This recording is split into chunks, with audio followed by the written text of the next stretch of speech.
tarde, estamos chegando. O programa Gente que Fala está no ar, meio-dia em ponto. Eu sou o Mauro Friesman, nossa audiência nos acompanha pela Rádio Trianon AM 740 de São Paulo, pela Rádio Universal AM 810 de Santos e também pelas redes sociais. Você nos vê pelo Instagram, pelo Facebook e também pelo nosso canal no YouTube. Aquele convite diário para você seguir a gente, curtir, compartilhar os nossos conteúdos e interagir também. 973350038 é o WhatsApp, 973350038. E também nas redes sociais, minha gente, marcando a hashtag Programa Gente que Fala.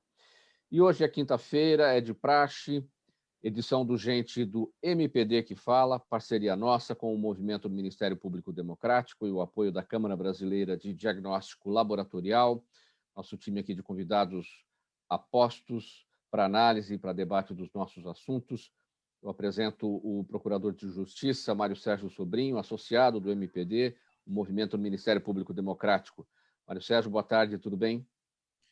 Boa tarde, Mauro. Boa tarde aos colegas do Luiz Alberto, a Célia, doutor Evaldo e a toda a equipe do Gente que Fala e dos nossos ouvintes, né, que tanto acompanham o seu programa. Obrigado. Muito obrigado pela presença. Também com a gente, aqui compondo a nossa bancada, Célia Lima Negrão, escritora, palestrante, produtora de conteúdo. A Célia é especialista em governança e compliance, é autora do livro Compliance, Controles Internos e Riscos, a importância da gestão de pessoas. Boa tarde, Célia, tudo bem? Seu microfone fechado, Célia. Boa tarde, Mauro. Boa tarde aos colegas, boa tarde aí a todos que estão nos ouvindo. É um prazer imenso estar aqui, obrigada pelo convite. E vamos aí à pauta do dia, né? Vamos, os assuntos quentes, apesar da temperatura fria aqui em São Paulo, né? Exatamente. Também com em a Brasília gente, também. Aí também, né? O Evaldo Araújo, médico infectologista, o doutor Evaldo Araújo, do Hospital das Clínicas da Universidade de São Paulo, também com a gente. Doutor Evaldo, tudo bem? Boa tarde, muito obrigado pelo convite, pela oportunidade de estar com vocês. Cumprimento aí o Mário, a Célia e o Luiz também. Vamos aí discutir os temas. Muito obrigado pela presença, seja bem-vindo. E também com a gente, fechando aqui o nosso time, Luiz Alberto Machado, economista, ele é consultor da Fundação Espaço Democrático. Tudo bem, Machado? Tudo bem, Mauro. Boa tarde a você, aos colegas de bancada e aos ouvintes. Vamos lá. Vamos lá. 12:03, nosso primeiro assunto. Em ato com apoiadores, congressistas, partidos de oposição, personalidades dissidentes do bolsonarismo, movimentos e associações protocolaram ontem um super pedido de impeachment contra o presidente Jair Bolsonaro. O documento reúne as acusações presentes em outros 124 pedidos já apresentados à Câmara e novas informações sobre supostas irregularidades na compra da vacina Covaxin. O pedido atribui 23 crimes de responsabilidade ao presidente e tem 46 signatários, entre partidos, centrais sindicais, movimentos e associações. Procurador Mário Sérgio Sobrinho, eu começo com você esse tema. Como eu destaquei aqui na leitura aqui da nossa nota, o documento reúne essas acusações presentes já em outros 124 pedidos já apresentados à Câmara e que estão por lá. Na sua avaliação, por conta, né, desse superpedido ser baseado em todos os outros anteriores, ele é sólido? Mauro, inicialmente, no regime democrático, é importante que o cidadão e as instituições tenham acesso a veicular informações e pedidos que visem constatar eventuais desmandos de governantes. O impeachment e o pedido de impeachment tem essa finalidade, que pessoas e instituições possam trazer levar melhor ao poder legislativo notícias de fatos que constituem, em tese, crime de responsabilidade. Como a própria matéria coloca, é uma reapresentação de outros anteriores pedidos que estão apresentados ao presidente da Câmara dos Deputados, com algumas outras informações e que se pede, com a força dos requerentes, a força política, evidentemente, e por isso tem que ser observado com bastante cuidado e cautela, para que reaprecie tudo isso.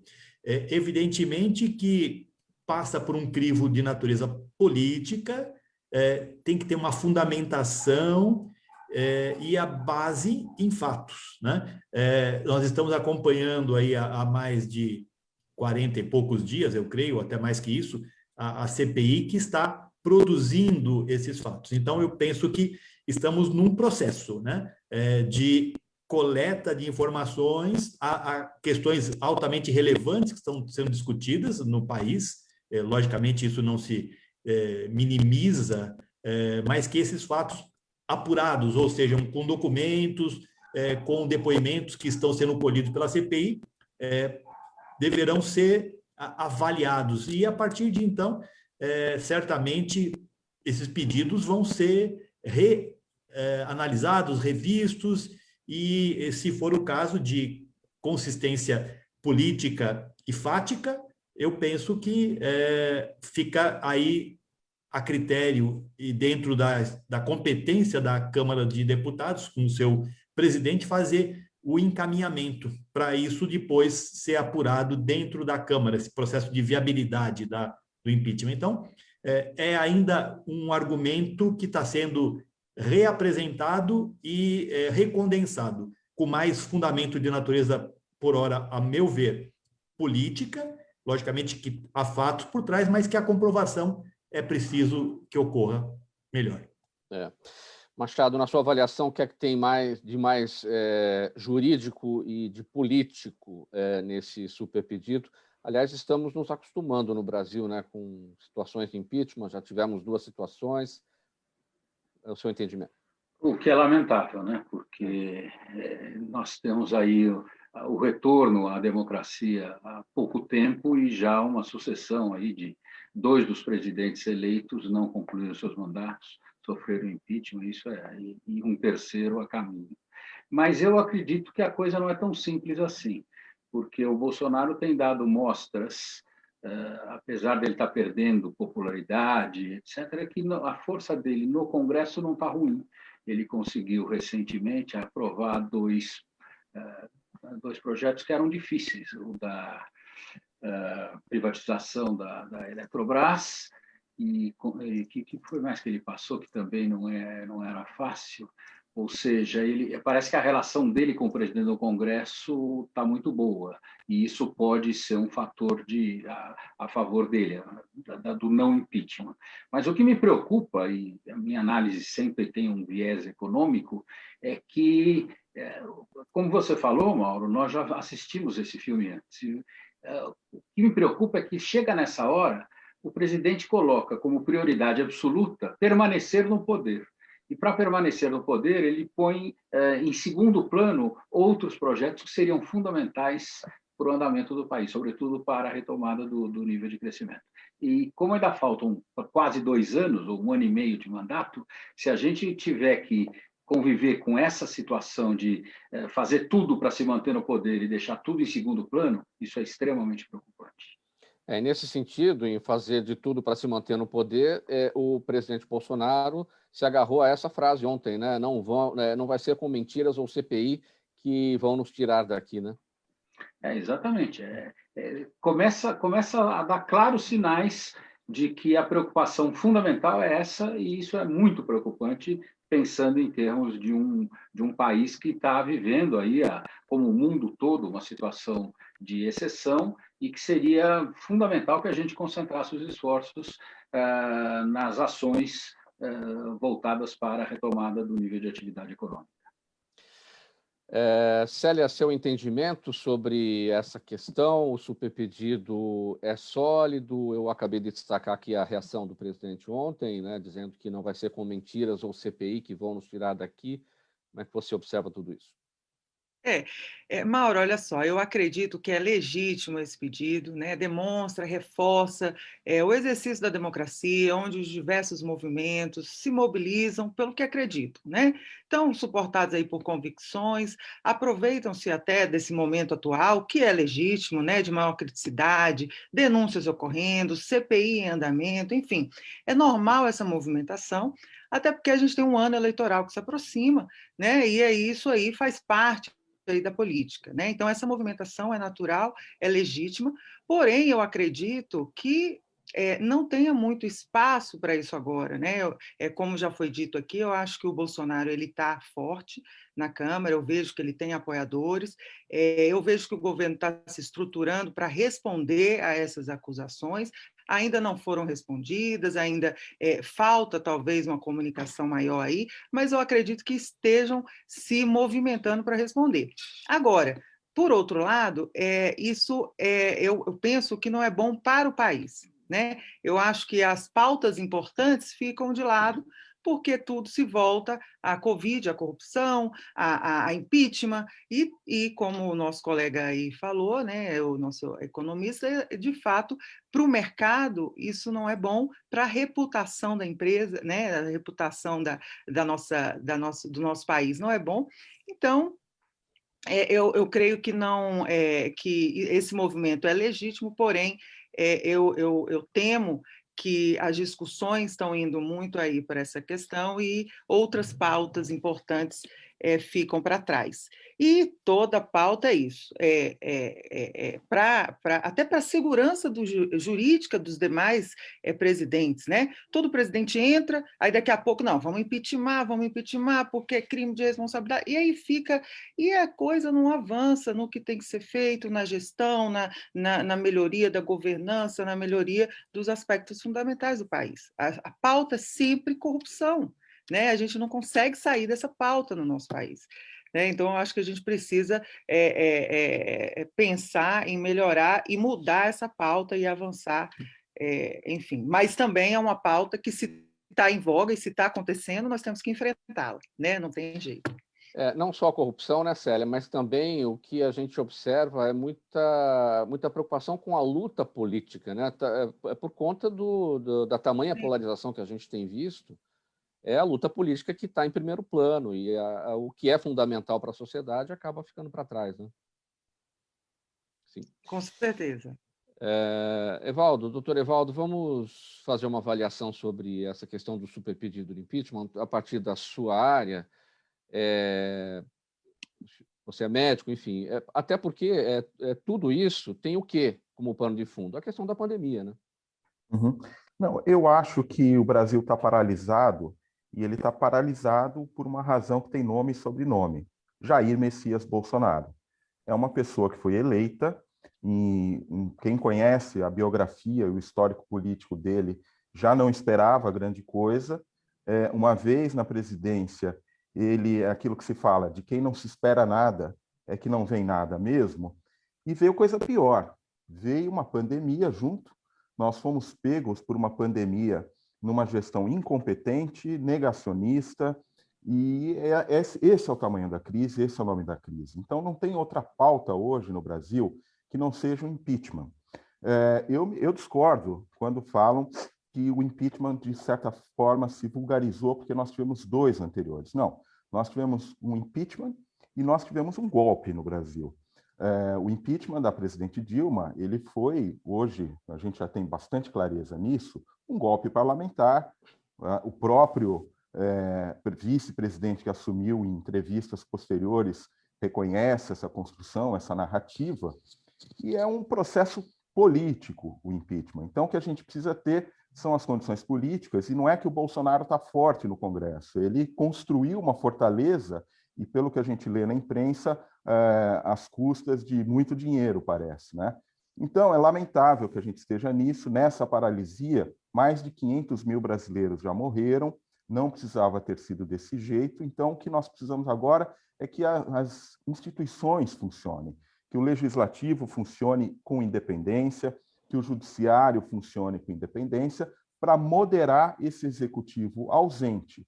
E a Constituição brasileira tem mecanismos para isso. Nós temos um vice-presidente que poderá assumir no impeachment. Eu acho que isso pode ser feito sem maiores turbulências. Evidentemente que é um governo que vai resistir, mas nós precisamos voltar à normalidade. E da minha perspectiva, a normalidade é a gente não ter 70 mil casos de Covid e, como tínhamos até poucos dias, 2.000 mortos por dia de Covid.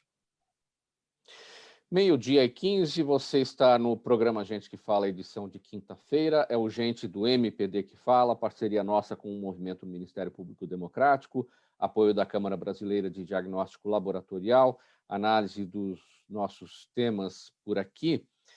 E vamos agora falar sobre o seguinte: o ex-diretor do Departamento de Logística do Ministério da Saúde, Roberto Ferreira Dias, foi exonerado anteontem após a acusação de cobrança de propina para a compra de vacinas, após essa acusação vir à tona, né? E ele seria demitido em outubro de 2020, mas permaneceu no cargo por pressão política.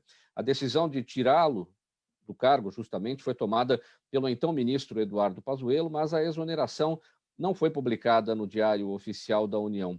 Segundo uma reportagem da CBN, a demissão teria sido revertida após intervenção do presidente Jair Bolsonaro a pedido do senador Davi Alcolumbre. Célia, a questão do compliance, a questão da transparência, quer dizer, é lamentável que no momento mais dramático, né, da saúde dos brasileiros, com tantas mortes ocorrendo em razão da Covid-19 e todo mundo atrás de vacina, a gente observar que há corrupção ou haveria corrupção por trás de tudo isso. Sobre compliance, sobre transparência no Ministério da Saúde, o que você tem a dizer? Célia? Seu microfone. Aqui. Bom, enquanto gestora pública, né, especialista em compliance e riscos, me preocupa toda essa movimentação, né, denúncias e o rumo que isso tudo está seguindo. Né? Uma, porque estamos falando de compra de vacinas, né, que impacta toda a população, né? Já não bastasse a pandemia ser tão cruel com todos nós, adiciona-se aí este ingrediente de corrupção que é tão cruel quanto, né? Duas, porque essas questões estão muito obscuras ainda, né? Se cruzarmos as informações das denúncias, o que tem sido vinculado na mídia, né? Pelo menos na minha percepção do que eu tenho lido, o deputado, por exemplo, Luiz Miranda, informa que o presidente parecia não saber do que se passava no ministério, né? Quando ele falou com o presidente. Em outra matéria, o jornalista já disse que, segundo fontes, o presidente teria recebido o Alcolumbre e atendido o pedido para que se mantivesse, né, o tal diretor no cargo. Ou seja, eu percebo que atualmente, né, há uma narrativa, né, de vincular o presidente, o governo, a tudo isso. Inclusive essas ações supostamente legais cometidas pelo Ricardo Barros, né? Ok. Né? Porém, o fato é que o governo ainda não se pronunciou formalmente ou adequadamente, e não sabemos até que ponto o presidente sabia ou está envolvido em tudo isso. Né? Temos apenas um lado da moeda. E aí, entrando como uma profissional de compliance, aprendi que a verdade ela tem que ser vista por todos os lados. Né? Tecnicamente falando, os pilares básicos de compliance são prevenção, detecção e correção. E esses pilares ainda não se concretizaram, né, na completude aí, desse caso, vamos dizer, pontual que nós estamos avaliando aqui. Né? Explico. Né? Então, eu entendo que, em termos de prevenção, sim, a questão da transparência, prevenção falhou. Falhou o Ministério da Saúde, controles internos, gestão de riscos, aspectos mitigatórios que poderiam ter mitigado e ter evitado essa suposta corrupção aí. E mesmo a presidência, né, que tem um papel de assegurar, promover toda uma cultura de integridade no âmbito do seu governo e nas suas estruturas. Né? Agora eu vi o site do Ministério da Saúde, né, estudando aí esse caso de corrupção, essa suspeição, a gente vê que o Ministério da Saúde tem programa de integridade, tem inclusive uma diretoria de integridade, tem política de compliance e integridade, mas que a gente vê que, às vezes, todas essas políticas, esse arcabouço que a gente constrói em compliance, nem sempre são efetivos, né? Então, a questão da prevenção, eu acredito que falhou. Mas agora estamos em uma fase de detecção, tá, Mauro? Então, nós estamos agora buscando as denúncias, buscando investigações, auditorias, enfim, busca-se detectar os fatos. Após tudo isso, há o último pilar, que seria a correição. Né? Então, devidamente e comprovadamente os culpados serão punidos. E aí, a partir daí, voltamos ao começo da prevenção, porque eu acho que tudo isso é um aprendizado que deve alimentar esse sistema e voltar para a prevenção. Tudo começa na prevenção. Se a prevenção falha, se não há compliance, se não há políticas efetivas, se não há um fator muito relevante, que é o tom que vem de cima, é o tom off the top que a gente fala, né? É o tom que diz, olha, aqui a corrupção não existe, ou não deve existir, ou eu sou contra a corrupção, é o tom que implementa e que propõe, que assegura o desdobramento, né, para a sua cadeia.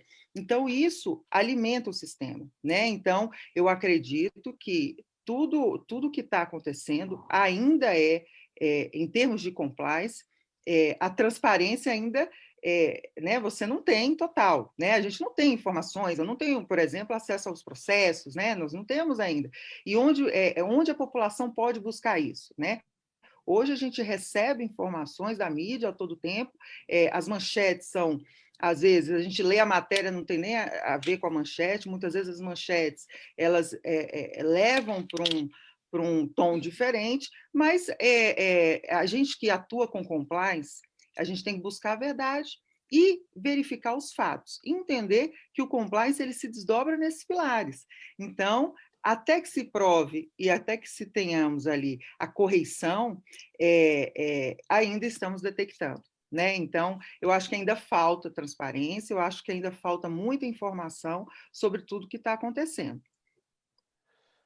Machado, sobre o fato, lá no começo, né? Tudo começou com a denúncia dos irmãos Miranda, né? O servidor do Ministério Público do Ministério da Saúde e o deputado Luiz Miranda, tudo começou lá, e o presidente Bolsonaro preferiu, de cara, de imediato, acusar o servidor, acusar não, abrir investigação, né? Como quem acusa um mensageiro, né?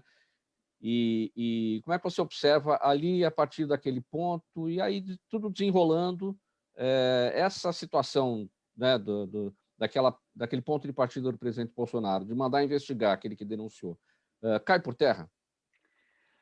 Cai por terra, né, Mauro? Mas, embora eu discorde em parte da colocação do Evaldo, no que se refere a um foi impeachment, o outro não foi, porque aí o problema da guerra das narrativas, eu vejo que ele tem razão. Quer dizer, o Bolsonaro não estava preparado para o exercício do cargo.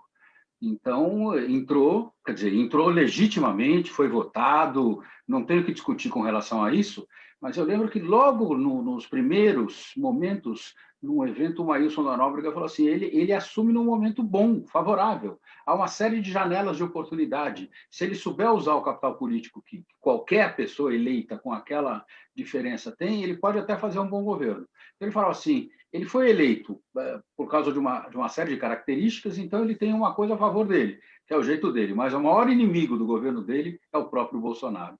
Ele estava coberto de razão. Então, esse é mais um acontecimento em meio a tantos outros que fazem com que até os bolsonaristas estejam hoje em cada vez menor número apoiando o presidente. Evaldo, seu entendimento. Veja, eu estou acompanhando, por razões cidadãs e até por um interesse da área da saúde, né, que o tema da CPI é pandemia, e a gente vê com muita preocupação, né? Primeiro, um aspecto, essa dissociação de quem deveria cuidar e não estar cuidando. O presidente foi à imprensa outro dia dizer que ele não pode saber tudo o que está acontecendo no Ministério. O Brasil hoje tem um assunto, que é a pandemia.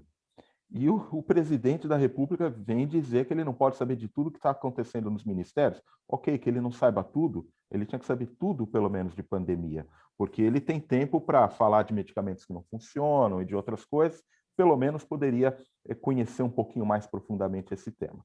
E aí abre-se margem para essa situação dessas negociações estranhíssimas, dessas denúncias estranhíssimas, e o episódio que a gente está vivendo enquanto estamos aqui com a CPI tendo uma sessão estranhíssima, quer dizer, o que dá para mostrar é que o cidadão brasileiro está solto à própria sorte. Eu conheço profundamente a estrutura do Ministério da Saúde, sou um defensor do SUS, sei que funciona, e tanto funciona que aqui eu quero até fazer um elogio aos municípios e aos estados, que se não fosse essa fortaleza do SUS rastreada e lastreada nos municípios e estados, nós estaríamos numa situação pior, porque o que essas denúncias, o que essa negociação tem mostrado é que hoje o Ministério da Saúde virou uma confusão, você não tem quem entenda nada, e acho que o atual ministro ele cumpre um papel que é um papel difícil, porque ao mesmo tempo que ele tem que atender às pautas políticas do atual presidente, ele tenta dar um verniz técnico e corrigir distorções. Espero que consiga, e felizmente a gente vê que tem que superar mesmo essa crise, porque já começam a melhorar alguns indicadores a partir da vacinação. Então, o que eu posso dizer é que tudo isso aí traz à tona o que a gente já percebia, que é o total descontrole, e a gente precisa, de uma maneira muito rápida, retomar, e eu faço votos que o atual ministro da Saúde consiga, para que a gente passe por essa crise, colocar em dia esses processos de compra e de gestão da crise e da saúde.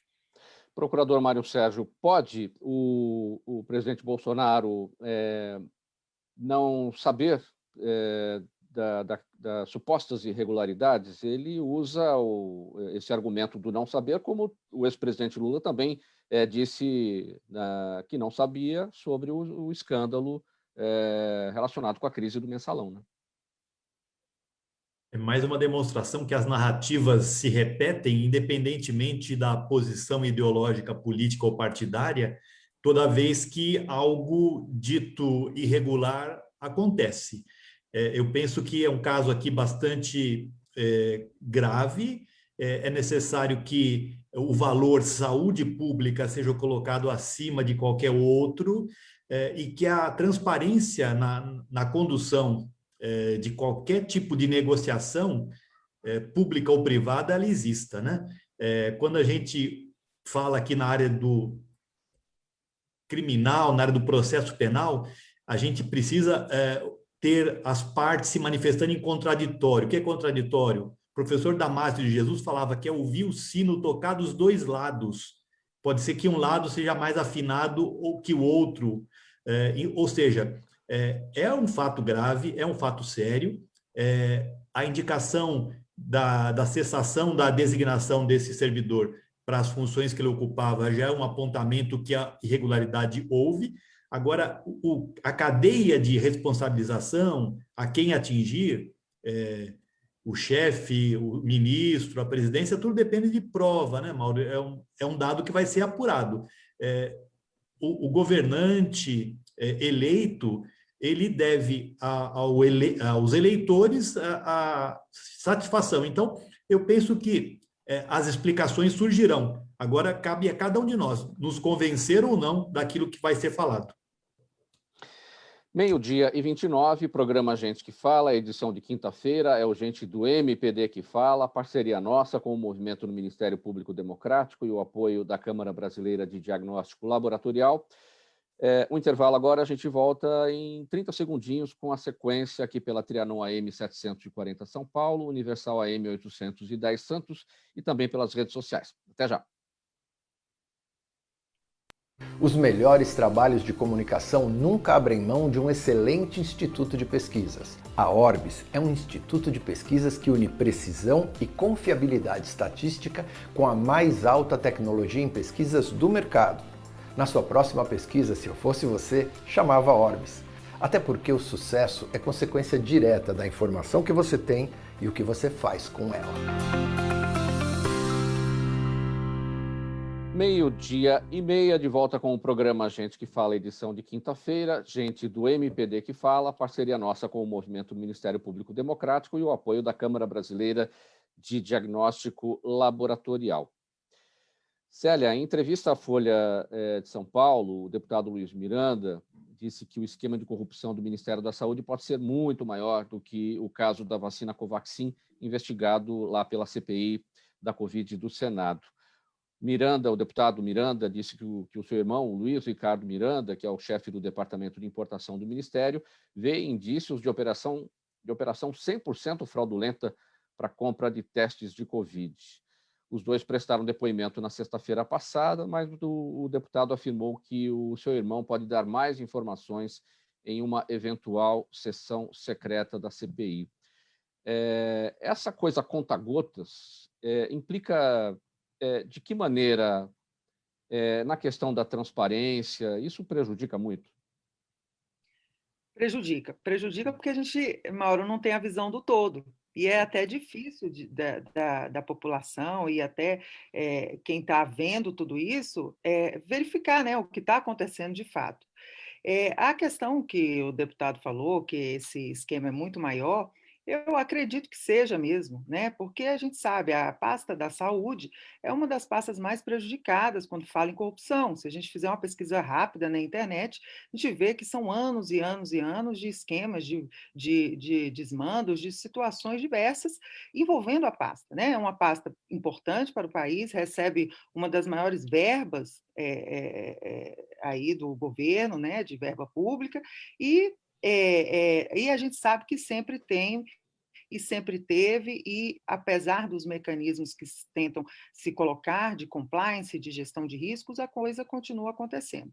Agora, nisso tudo, viu, Mauro, eu vejo assim que o que é preciso investigar é muito objetivo, né? A gente cria uma situação aqui, a mídia fala uma coisa, aí o governo fala outra e tal, é muito objetivo. Houve ou não propina. Por quê? A questão do contrato, parece até que a CGU avaliou o contrato, parece que seguiu o trâmite correto, se foi rápido ou não. Uma hora a Pfizer criticou-se porque demorou demais. Aí a essa Covaxin porque foi rápida demais. O certo é que é urgente e a compra tem que ser rápida. E até tem uma MP que fala e até facilita aí essas contratações. Mas a questão é que, em termos contratuais, e se você for analisar o processo de contratação, talvez a gente não visualize ali problemas. Porém, há essa denúncia da propina, que não vai estar ali explicitada. Então, se houve de fato propina, a gente tem um caso grave e comprovadamente crítico para o governo, né? Então, se de fato houve propina, e se o governo está vinculado a isso, ou a própria figura do presidente está vinculado a isso, aí é um caso que ganha força, e aí eu acredito que o gabinete de crises da presidência vai ter que se esforçar muito para conter, né, essa crise que eu acredito que pode se alastrar ainda mais.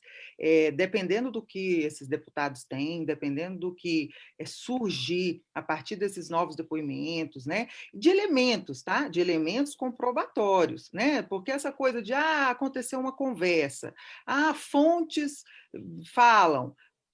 Para compliance é muito objetivo, ou é ou não é. Acontece ou não acontece. Isso tem que estar muito explicitado, né? Então, se tiver de fato acontecido isso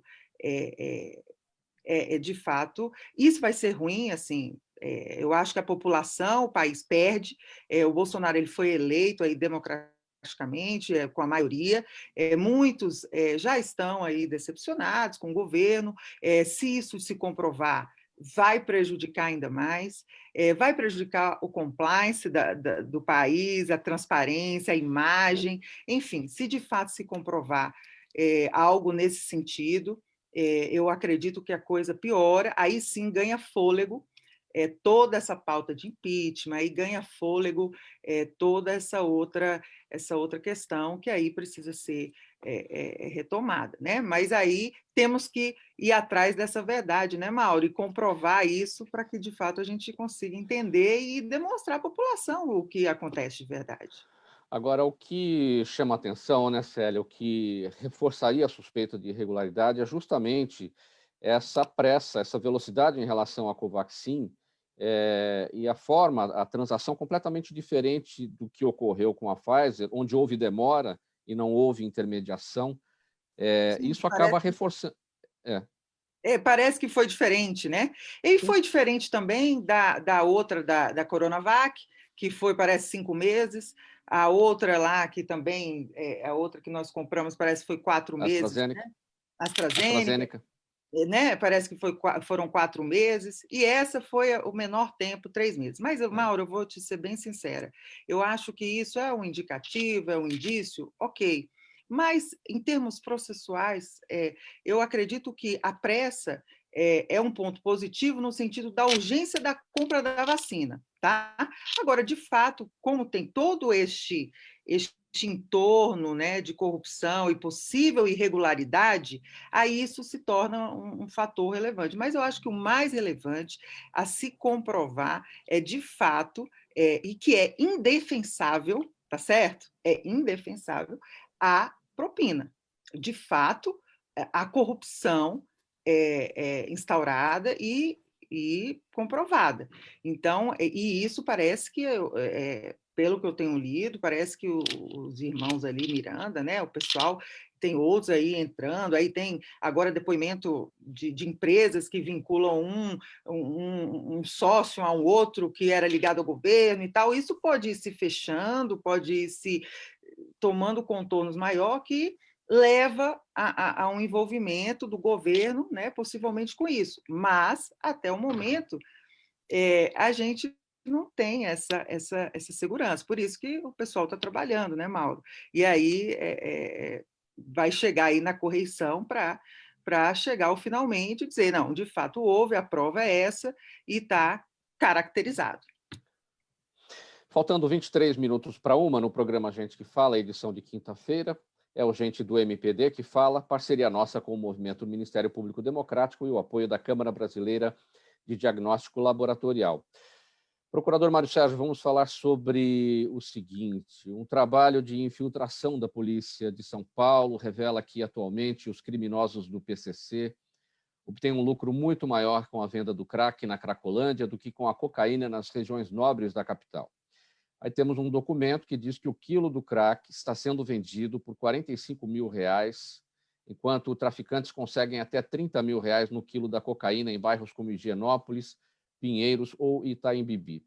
E 2 fatores são apontados para isso: a concorrência, a falta de concorrência, porque só o PCC pode vender na Cracolândia, e a segurança oferecida aos usuários para comprar e consumir entorpecentes no local sem serem incomodados pela polícia. Bom, primeiramente, né, Mário Sérgio, acho que temos que parabenizar a Polícia Civil aqui por esse trabalho. Foram 4 meses de atuação lá na Cracolândia, 4 policiais se passaram por usuários no chamado fluxo da Cracolândia, nessa investigação. E o trabalho também da Folha de São Paulo para a divulgação desse relatório de inteligência da Polícia Civil e que trouxe essas informações para a gente, né? Agora, o lamentável aqui, vou começar por esse segundo ponto, a segurança oferecida aos usuários para comprar e consumir entorpecentes no local, né? Um contrassenso, né? Ô Mauro, você tem razão, porque é preciso que haja inteligência, investigação e empenho das autoridades responsáveis no Brasil pela investigação, basicamente Polícia Civil, Polícia Federal, para estar usando dos meios disponíveis para apurar e se aproximar realmente daqueles que estão detendo o poderio numa situação de tráfico de drogas, aqui colocado claramente como a facção do PCC. Isso é essencial. Sem essa dedicação da polícia, sem uma responsabilização posterior por parte da ação do Ministério Público e a intervenção serena do Judiciário, não se consegue ir muito adiante. A questão de cenas de uso, como é a Cracolândia em São Paulo e diversas outras localidades, ainda também na cidade de São Paulo e interior afora e outros estados brasileiros, é muito séria, porque ali você tem uma questão de segurança pública, porque há, quer queira ou quer não, um acréscimo de práticas infracionais naquele ambiente, não só ligadas ao tráfico, mas também furtos, roubos e crimes diversos, como agressões e qualquer outro tipo de desmando. E a questão básica é a questão de saúde, saúde pública. No Brasil, ainda nós não temos essa vertente expressamente colocada, a oferta de cuidado, de tratamento para a pessoa que está fazendo uso abusivo de drogas. Logicamente que nesse ambiente onde foi mencionado Cracolândia, nós temos ali que olhar que há o tráfico instalado, manejando ali a venda das substâncias, no caso, especialmente crack, cocaína e qualquer outra droga que se queira adquirir ali, e temos o lado da pessoa que faz uso abusivo. Esse, muitas vezes, fragilizado, ele acaba até sendo utilizado pelo traficante para transportar quantidades, para armazenar a droga, para, de alguma maneira, proteger o tráfico. Então, enquanto não houver clara e expressamente uma política pública voltada ao aspecto da saúde desses indivíduos e uma ação também de natureza pública de enfrentamento com inteligência para se deter a traficância, nós faremos poucos passos para o futuro. Vamos estar sempre lamentando e enxugando aí o gelo, sem que haja uma grande e efetiva atuação. Eu volto a falar que as pessoas que estão ali na Cracolândia, todas elas têm uma história, né? E nós não podemos imaginar que todos que estão ali estão ligados ao tráfico. Não é isso. Uma pequena quantidade deles está ligada. Esses que são ligados ao tráfico têm que ser apurados, quem são, investigados. Não é uma tarefa fácil, é uma tarefa muito difícil. Eu, por questões de natureza profissional, já estive naquele ambiente diversas vezes, alguns anos atrás, e não é simples qualquer tipo de ação feita ali. Então, é preciso que haja o empenho da segurança, da área social, da saúde, da área de urbanismo, da comunidade, para que haja ali ações efetivas. E, sem dúvida alguma, que o tráfico de drogas seja observado como uma questão de criminal séria que precisa ter o seu enfrentamento e a sua punição. A lei brasileira tem penas severas para o tráfico e determina a perda de bens e de valores por ele auferidos. Isso é importante. Doutor Evaldo, a partir do seu olhar como médico, por que a gente está falhando lá na questão da Cracolândia em relação a políticas públicas, no olhar médico, no olhar da segurança pública, no olhar do urbanismo? Onde está a falha maior e até onde o problema é de saúde ou é de polícia e até onde o problema é de saúde? Eu entendo que nós temos aí um problema das duas áreas, primeiro de saúde, segundo de polícia. Foi muito bem colocada essa questão do intermediário do tráfico. O traficante é o grande problema. O usuário ele tem que ser tratado como um doente, né? E a maioria dessas pessoas que usam drogas e que vão para a rua, elas têm doença mental, elas têm uma situação familiar de insegurança, de abandono, enfim. Houve, em algum momento, um programa na Cracolândia, feito pela gestão do prefeito Fernando Haddad, onde se colocou ali uma possibilidade de você gerar renda para essas pessoas, atendê-los, colocar numa moradia decente. Isso teve algum sucesso, mas não tem sustentabilidade. Então, como foi falado há pouco aqui no tema saúde, e eu concordo, saúde tem que ser uma política de Estado, não pode ser uma política de governo. E programas como esses, que abordam na integralidade a questão da saúde, a questão do emprego e do acolhimento, eles não poderiam ser pontuais, eles têm que ser continuados, né? Mas, lamentavelmente, muita gente enxerga o uso de drogas como uma fraqueza de caráter ou como uma outra situação, e tem uma outra opção extrema, que é a questão de segregar essas pessoas da sociedade, levar para essas clínicas de reabilitação. Isso só agrava o problema do ponto de vista médico, porque aí você cria um estigma da pessoa que foi internada. Então, é muito difícil, todo mundo tem um certo grau de razão nas suas percepções, mas o que a gente tinha que resolver isso como sociedade, e eu penso que nós vamos resolver isso atuando na segurança pública e também na esfera da saúde e ressocialização.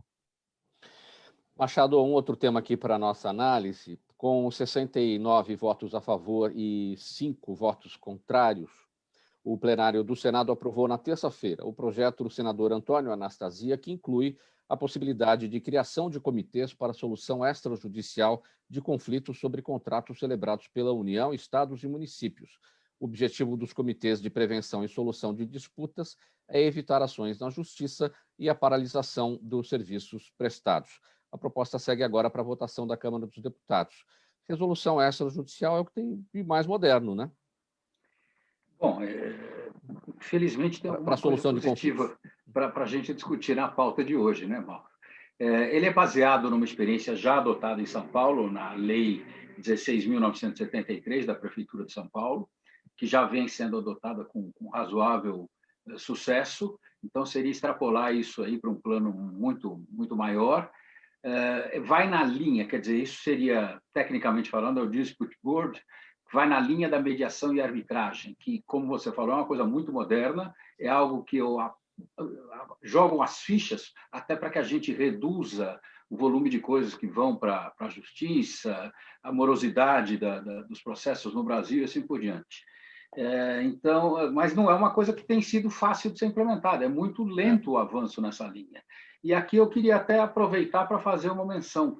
Um dos grandes padrinhos da mediação e da arbitragem no Brasil foi o ex-vice-presidente Marco Maciel, recentemente falecido, e uma figura pública que eu tenho saudades, porque exerceu diversos cargos e eu acho que eu nunca ouvi nada que falasse da reputação ilibada deste, que inclusive foi um vice-presidente destacadíssimo, de uma discrição total, e cada vez que assumia, fazia ali o que lhe competia. Então, homens públicos bons também existiram no Brasil. Fica aqui a minha homenagem ao Marco Maciel.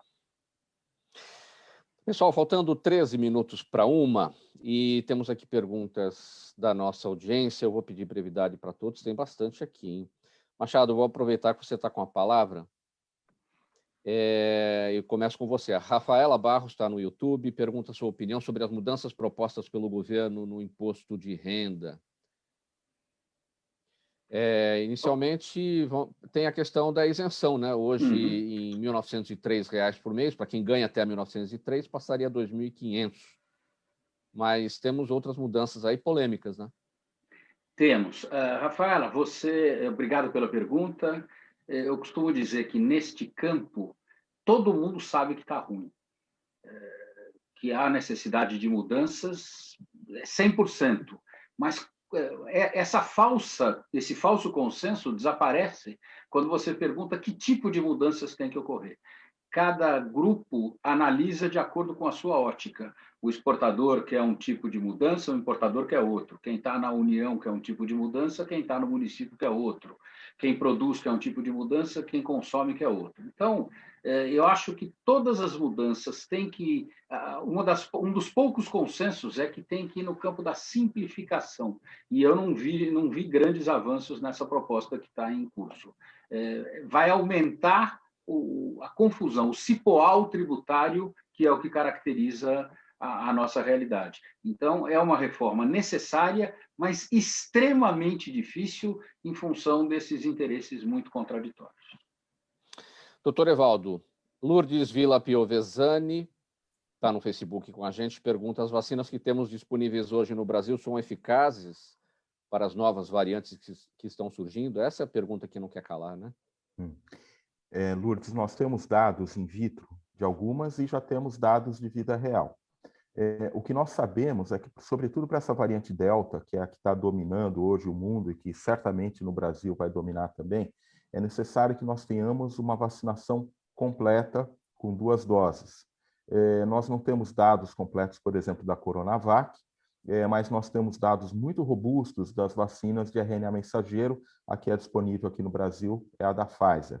Nós temos alguns dados também para a AstraZeneca Oxford, e a Janssen já também existem algumas dúvidas sobre a eficácia delas. De uma maneira geral, quando a gente fala de eficácia, nós estamos falando da transmissão e infecção. Agora, quanto a evitar mortes e formas graves, mesmo contra as variantes, a vida real tem nos mostrado que as vacinas em uso hoje têm protegido. E se a vacina não proteger, a máscara protege. Então, minha recomendação a todos é: vacine-se com 2 doses e use máscara. Procurador Mário Sérgio, a Marta Novaes está acompanhando o programa Gente que Fala, gente do MPD que fala pelo Facebook, pergunta por que muitas propagandas de bebidas alcoólicas focam tão claramente o público adolescente se, pelo menos em teoria, diz ela, sua venda para menores de idade é proibida. Marta, não só é proibida no aspecto legal, mas também tem um efeito de saúde bastante penoso para o consumo excessivo de álcool, em razão do adolescente, do jovem adulto estar com o cérebro em formação. Isso tudo leva a gente ter a total e clara convicção que a propaganda do álcool deveria ser restrita em todos os ambientes e existir punição, acompanhamento, fiscalização para qualquer excesso nesse campo. Quando a gente vai olhar assim um pouquinho para o ambiente social que nós estamos, há uma aceitação pelo álcool desmedida em razão da idade das pessoas. Então, pessoas muito jovens estão sendo levadas ao consumo do álcool e é preciso que haja um controle não só familiar, mas também de divulgação, publicidade e um controle maior do que isso de natureza educacional, as pessoas saberem o que é o álcool e quais são os efeitos danosos que ele causa à saúde, de maneira que possa se reduzir o consumo, especialmente para crianças, adolescentes, que não deve existir, e reduzir na área do jovem, para que não haja um consumo abusivo e nocivo à saúde. Célia, o Marcelo Nefussi, nossa audiência no Facebook, pergunta o que é exatamente o que estão chamando de compliance laboral, prometido por Joe Biden para os Estados Unidos. Célia, microfone. Agora sim. A questão do compliance surge aí diversos estudos, né, de como fazer o compliance funcionar de forma mais adequada. Essa questão de fazer o compliance laboral é de testar as melhores práticas e aplicá-la de acordo com a realidade da empresa, né, e das organizações, e no caso aqui no país, por exemplo, há iniciativas em todos os ministérios, né, há iniciativas onde o compliance ele tem que ser disseminado e difundido em todos os órgãos, tanto na esfera pública como na esfera privada, né? Então, essa questão do compliance laboral e das iniciativas que surgem, dos estudos que surgem sobre compliance, eles evidenciam a necessidade de se estudar melhor as práticas de fazer com que o compliance seja mais efetivo, né? Hoje a gente vê que as empresas implementam, a gente tem políticas, a gente faz mapeamento de risco, a gente tenta desenvolver os mecanismos, as políticas, mas os problemas continuam ocorrendo, né? Até que ponto essas políticas, essas práticas estão sendo minimizadas, né? Estão respondendo de fato às questões de riscos, de corrupção e de fraudes. Então, essa questão do estudo, de se estudar o compliance, as suas melhores práticas e suas melhores abordagens e a efetividade é o que tem sido difundido no mundo, né, em como fazer isso melhor. Procurador Mário Sérgio, outra pergunta para você aqui vem do seu Jaime do Jardim Monfilioli, que está todos os dias aqui com a gente, sempre participando. Obrigado mais uma vez, seu Jaime. Ele pergunta a sua posição sobre a emenda da reforma administrativa que inclui juízes e promotores. Existem iniciativas para isso, seu Jaime, e existem também garantias constitucionais de que cada poder é responsável pela sua legislação. Então, o executivo, o legislativo e o judiciário. Eu penso que nessa reforma não haverá como se colocar os poderes todos para serem cuidados, não é? É uma reforma que deve abranger, eu penso, inicialmente o executivo, e reformas que tratarão do legislativo e judiciário virão em separado. Eu penso que há reformas a fazer na área do judiciário, mas que cada qual precisa ser tratado de uma maneira compartimentada com as suas peculiaridades. A Cristine Medeiros está com a gente no nosso canal no YouTube. Machado, outra pergunta para você que vem dela. Quais serão os impactos da crise hídrica na economia e indiretamente na geração de empregos? Terríveis.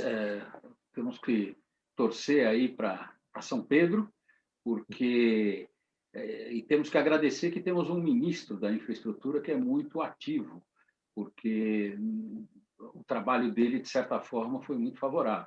Mas cai de novo no problema da inoperância do governo federal, né, que não consegue articular a política em várias áreas.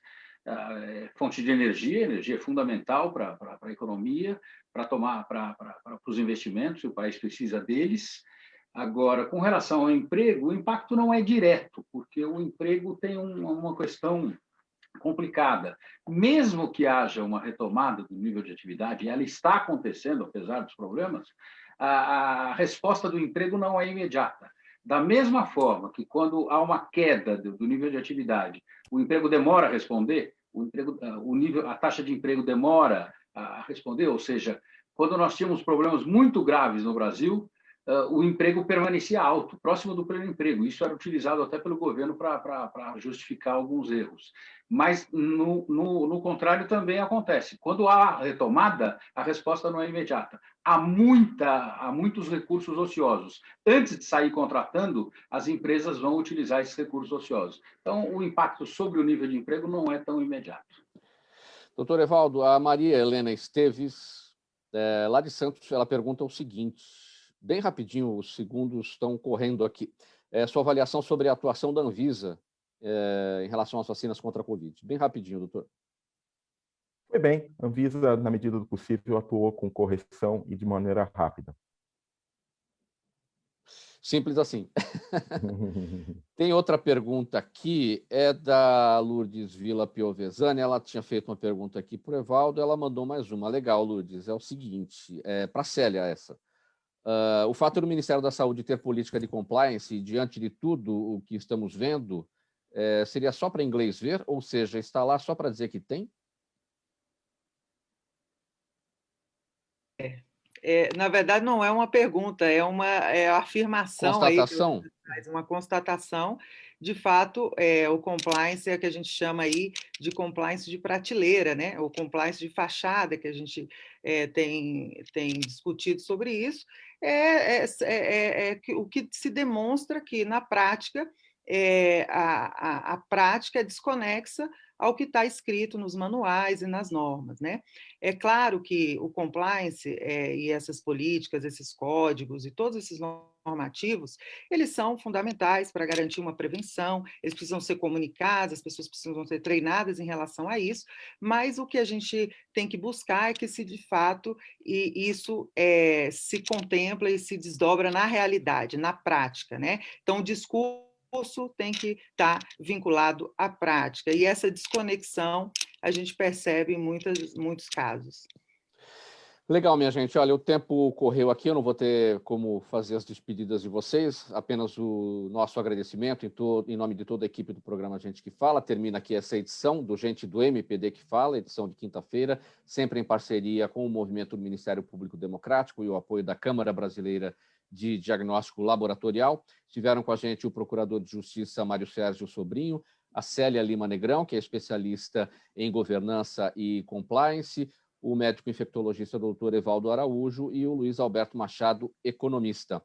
Na mesa de som, com a gente hoje, cuidando da nossa sonoplastia, o Sérgio Souza, que também é o gerente técnico da Rádio Trianon. A apresentação minha, Mauro Friesman, a pauta e a redação do programa do Pedro Schiavon, nossa diretora de produção, a Zenilda Salvato, a direção-geral do jornalista Fausto Camunha, do outro lado, do Gente que Fala, você ouvinte, você espectador, a razão da nossa presença aqui todos os dias. Muito obrigado pela audiência.